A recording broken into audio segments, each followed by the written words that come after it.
Jamaican man in the United States pleads guilty to arms trafficking, while the Director of Public Prosecution is to give a victim impact statement in the U.S. court before his sentencing.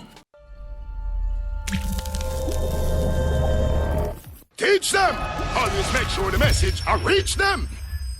A Jamaican man believed to be living in the United States illegally has admitted in a federal court in Florida that he was the person behind a shipment of high-powered rifles and pistols, along with thousands of bullets that were intercepted at the Wharf in Kingston in 2017. Jermaine Rhooms pleaded guilty in July to international arms trafficking for sending 7 rifles, 8 pistols, and approximately 3,011 assorted rounds of ammunition in a barrel that was seized at a container warehouse on the 20th of July 2017.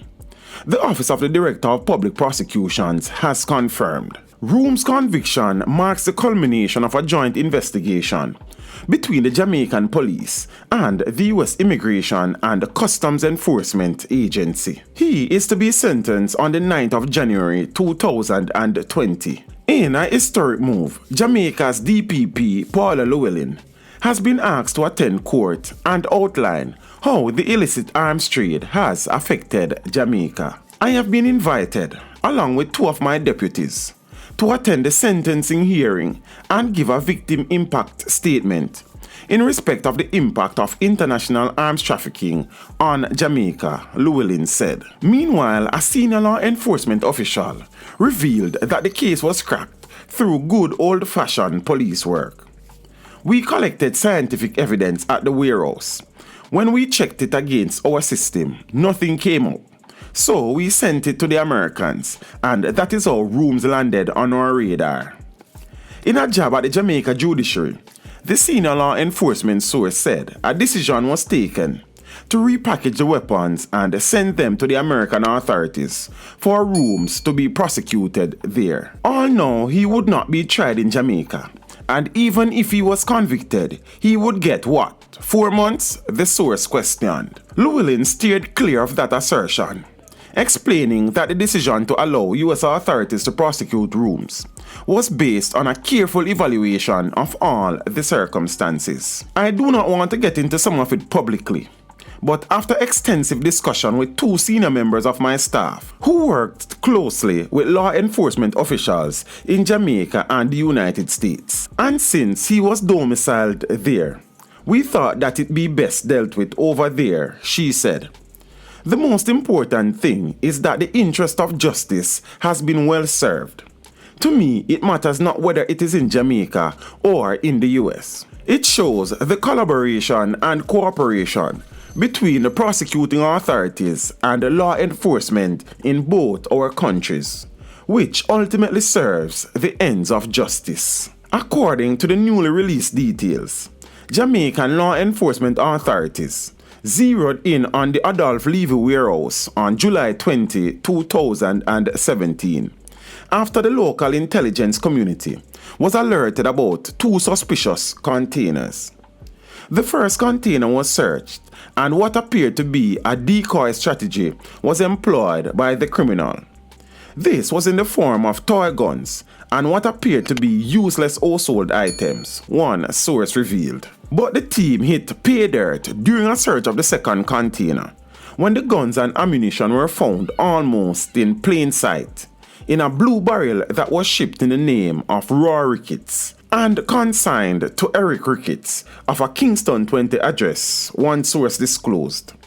Based on what we saw, the shipper seemed to have had a lot of confidence that the shipment would have gone through without detection, because away from the fact that the weapons were lightly wrapped in various layers of tape and carbon paper, there was very little attempt to disguise them. They were almost at the top of the barrel, the source continued. Rhooms was deported from the United Kingdom to Jamaica in May of 2008. After 2 drug-related convictions in April of 2002 and February of 2006. This according to police sources.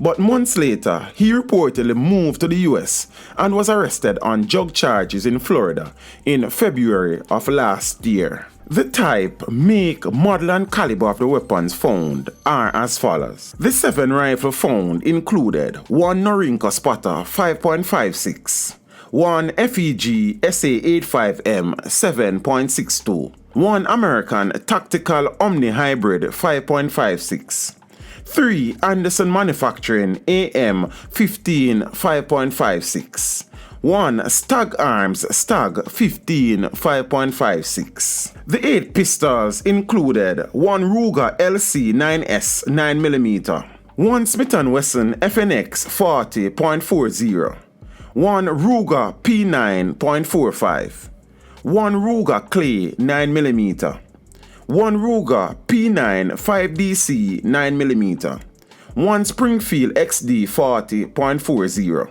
1 Astra A 100 9mm, and the RSA ENT Inc. Lama .45.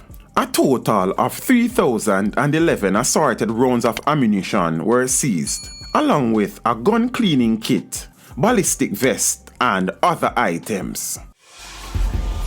Teach them! Hey yo, hello! Send the message and make it reach them. It's teach them. Right here, Warlord representing. Thank you for watching. Please leave a comment below. Remember to like and share the video. Don't forget to subscribe for more awesome content. Follow me on social media and check out the suggested videos on screen. This is Teach saying, until next time, walk good, my friends.